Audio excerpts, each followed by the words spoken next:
অনেকে করে কি, মায়ের হইয়া বউয়ের কাছে যায়া তুমি কি বললা আমার মারে, এত বড় সাহস তোমার।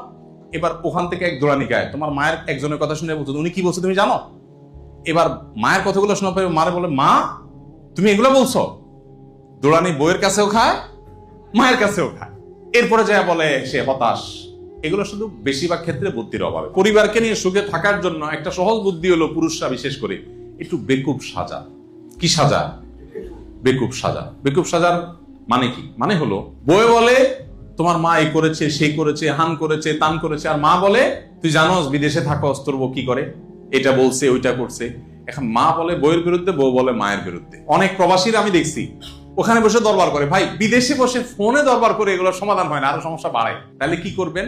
কিছু কাজ তো করবেনই, তবে এর মধ্যে একটা আইটেম হলো মাস্ট, সেটা হলো বেকুবের অভিনয় করতে হবে। কিরকম বেকুবের অভিনয়? মানে একটু সহজ সরল হওয়ার অভিনয় আর কি।